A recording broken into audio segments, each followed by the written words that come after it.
되고 있는 생생한 소식을 직접 전해드리는 시간 생생토크입니다. 올해 7월부터 퇴직 공직자의 취업 심사 결과가 전면적으로 공개됩니다. 안전행정부가 세월호 침몰 사고를 계기로 공직자윤리법 시행령을 개정해 고위공직자가 퇴직 이후 관례적으로 국가나 지방자치단체가 관리 감독하는 협회나 조합의 주요 직위로 취업하는 관행을 근절하기로 했습니다. 자세한 이야기 한성대학교 행정학과 이창원 교수 전화 연결해 알아보겠습니다. 안녕하십니까? 네, 안녕하십니까? 청와대가 공직자윤리법 시행령을 통해 관료주의에 대한 총체적 개혁에 나선 것으로 보입니다. 7월부터 개정될 예정인데요. 지금 현행법은 어떤지 설명을 해 주시죠. 예, 공직자윤리법의 퇴직 공직자의 취업 제한 위주로 좀 말씀드리면요. 예. 공직자가 퇴직 전 5년 동안 소속했던 부서의 업무하고 밀접한 업무를 하는 사기업체나 법인단체 등의 퇴직 후 2년 동안은 취업할 수 없다 이렇게 돼 있고요. 그 대상 중심으로 말씀드린다면 이제 재산 등록 대상하고 마찬가지입니다. 일반적으로는 4급 이상의 일반직 공무원, 법관이나 검사, 군으로 따지면 대령, 경찰로 따지면 경찰서장이 되겠죠. 예. 이분들을 대상으로 합니다. 다만 이제 문제점을 좀 먼저 말씀드리면은 조금 전에 제가 밀접한이라는 용어를 사용했을 겁니다. 예. 그래서 그러면 거꾸로 뒤집으면은 밀접하지 않은 업체로 가면 된다로 해석될 수도 있습니다. 그러다 보니까 요번에 해수부 관련으로 본다면은 항만 분야를 하시던 분이라면은 선박 분야로 가는 것은 상관이 없다고 해석이 될 수 있고요. 그 다음에 공직 유관단체, 즉 공기업이나 지방공기업, 또 요번에 문제가 된 해운조합 같은 868개 기관이 있는데 그런 곳으로 가는 것은 또 허용되고, 마지막으로 공직자윤리위원회가 어떠한 일이 있어도 만일 승인을 해준다면은 큰 문제가 없습니다. 그러다 보니까는 조금 전에 앵커께서 말씀하신 것처럼 현재는 취업 심사 결과가 비공개가 원칙으로 되어 있습니다. 그래서 아까 말씀하신 7월부터는 예. 이제 그것을 허용하는, 즉 취업 심사 결과를 앞으로는 공개하게 돼 있습니다. 과거에는, 현재까지는 국회나 정보 공개 청구가 있을 때만 공개하게 돼 있는데 7월부터는 취업 심사 결과를 공개하게 된 거, 이런 내용 중심으로 말씀드렸습니다. 빠져나갈 틈새가 있을 것 같다 이런 말씀도 해주셨는데 이후에 조금 더 나눠보도록 하고요. 네. 이번에 세월호 침몰 사고로 인해서 해양수산부의 전직 관료들이 퇴직한 이후에 해운업계를 장악하다시피 했다 이런 얘기가 나옵니다. 실제로 그렇게 많습니까? 어떻습니까? 해수부 마피아라는 용어가 있을 정도니까요. 이제 보시면은 해운사들의 이익단체라고 할 수 있는 해운조합에 현재까지 12분의 이사장이 있었는데, 예. 그중 10분이 해수부 출신이었고요. 또 해수부가 선박 검사 업무를 대행시키고 있는 한국성급을 보면 12분의 회장 중에서 8분, 또 선박안전기술공단이라고 있습니다. 거기에 이제 얼마 전까지 9분의 이사가 있었는데 그중 4분이 해수부 출신이고, 총체적으로 말씀드리면은 이번에 이제 문제가 발생하니까 사퇴하고 이런 식으로 많은 변화가 조금 있지만, 얼마 전까지만 하더라도 해수부 산하의 공직유관단체 14곳 중에서 11곳의 수장이 해수부 출신인 이런 상황입니다. 예. 사실 이 문제는 비단 해수부뿐만 아니라 다른 기관에서도 일어나는 일이긴 합니다. 전직 관료들이 퇴직한 이후에 다시 업체로 들어가는 과정이 간단합니까? 어떻습니까? 이게 이제 이렇게 보셔야 될 것 같아요. 업체나 관료 관료 양쪽에 상호 이익이 있으니까 어떤 의미에서는 일사불란하게 움직인다고 봐야 될 것 같은데요. 일사불란하다라는 또 표현까지 쓰셨는데요. 네. 어떻습니까? 이게 이런 것입니다. 해운업체 이익단체는 조금 전에 설명드린 해운조합이 그 업체들의 그 소속 업체에 대한 안전운항 지도 감독권을 갖고 있고요. 예.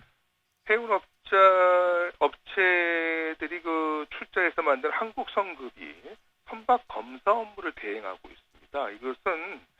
이걸 다시 뒤집어서 말씀드리면은 운동 경기 우리가 게임을 하게 되면은 팀 선수들이 있지 않겠습니까? 예. 그럼 그 선수들이 심판 역할을 하는 거하고 큰 차이가 없다. 그러다 보니까 더욱이 이런 해운조합이나 한국성급이라는 단체 퇴직 해수부 관료들까지 가게 되면은 당연히 그분들은 이들 단체를 위해서 방패 역할을 할 것이고 후배 관료들이 설사 정당한 규제 업무와 이것을 수행한다 하더라도 그것을 만일 우리가 창이라고 표현한다면 그 방패를 뚫을 정도의 날선 창의 역할을 하지 않고 무디게 역할을 할 것이다. 왜 그러냐면 이분들 역시 퇴직 후에는 그러한 업체로 가기 때문에 이게 어떤 의미에서는 선순환이 아니라 악순환의 역할을 하고 있다. 이렇게 말씀드릴 수 있을 것 같습니다. 관계들이 또 그렇게 돌아가는군요. 7월부터 공직자윤리법 시행령이 이제 개정이 됩니다. 현행법과 이제 달라지는 점이 앞서 말씀해 주셨지만 퇴직 공직자의 취업 심사 결과가 전면 공개되는 것들이 있는데요. 또 어떤 것들이 있고 어떤 효과를 기대할 수 있을까요? 일단은 7월 시행령은 이제 개정이 됐으니까는 취업 심사 결과가 비공개에서 공개로 바뀌는 것은 이제 확정이 된 것이고요. 예. 현재 또 추진 중인 것이 몇 가지 있는데 취업 이력 공시제라 그래서 현재는 말씀드린 것처럼 퇴직 후 2년간 취업 금지하는 것 이외에는 별도 조항이 없는데 현재 추진 중인 것을 볼 것 같으면은 앞으로는 10년간 퇴직 후 10년간 그 퇴직 공직자가 취업을 어떻게 했는지 그 이력을 낱낱이 보겠다라는 거 하고요. 현재는 취업 제한을 아까 말씀드린 것처럼 민간 기업만 또 일부 법인만 하고 있는데 아까 설명드린 공직 유관 단체 전부 또는 일부로 확대하겠다. 이런 것들이 현재 여야 의원들에 의해서 추진 중인 것으로 알고 있습니다. 이런 것들이 효과가 있을까? 또 앞서서 틈새가 분명히 존재할 것 같다. 이런 말씀도 해주셨는데요. 어떻게 보십니까? 그 틈새 있는 거에 대해서는 공직자윤리법을 좀 상세하게 주도 면밀하게 좀 살펴봐야 될 것이고요. 예. 더 중요한 것은 제가 볼 때 효과가 있으려면 전제 조건이 있다고 저는 봅니다. 뭐냐면은 단순히 퇴직 공직자들의 취업 제한만을 목적으로 하는 것은 사실상 어떠한 법제도를 고쳐도 구멍은 있기 마련이다. 따라서 정치권부터가 스스로 자성을 해서 낙하산을 내려보내지 않아야 됩니다. 무슨 말씀이냐면은 공직유관단체에 어떤 자리가 나게 되면 무조건 퇴직 관련은 안 된다고 하는 것보다는 앞으로 정치권이든 학계든 민간기업 출신이든 퇴직 관료들 간에 불공정하지 않게 즉 공정하게 임용하겠다. 즉 낙하산 관행을 뿌리 뽑겠다. 또 정치권 인사나 퇴직 관료들이 권력을 얻고 자리를 얻는 그런 관행을 없애는 것이 중요한 것이지 어디 출신은 안 된다라는 것은 근본적인 해결책이 될 수 없다. 이런 말씀을 꼭 드리고 싶습니다. 역시 제도보다 그 안에 내용 또 지키고자 하는 의지들이 참 중요하다. 이런 말씀을 해주셨네요. 네. 참 사고 예방도 중요하지만 어떻게 이 사고를 수습하고 대처하는지가 무엇보다 중요하다는 것을 이번 세월호 침몰 사고를 통해서 알 수 있었습니다. 다시는 이런 일이 일어나지 않도록 정부와 국민들 어떤 노력을 해야 한다고 보십니까? 네, 헌법 34조 6항을 꼭 말씀드리고 싶습니다. 즉 내용은 국가는 재해를 예방하고 그 위험으로부터 국민을 보호하기 위하여 노력해야 된다. 제가 이런 말씀을 드린 것은 당연히 우리 각자가 안전불감증 타파해야 되지만 이번처럼 대형 재난은 특히 정부가 국민의 생명과 그 안전을 보호하기 위하여 부분별한 규제 완화를 해서는 안 된다는 것입니다. 경제 분야의 규제는 과감히 철폐해야 되지만 생명과 안전 분야는 규제 완화를 함부로 해서는 안 된다는 거 한 가지 하고요. 예.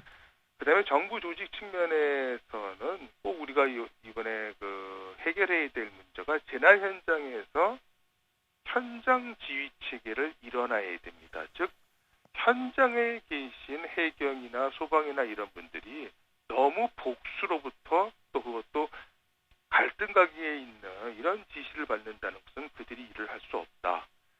사공이 너무 많아서는 재난 관리가 제대로 될 수 없다는 거.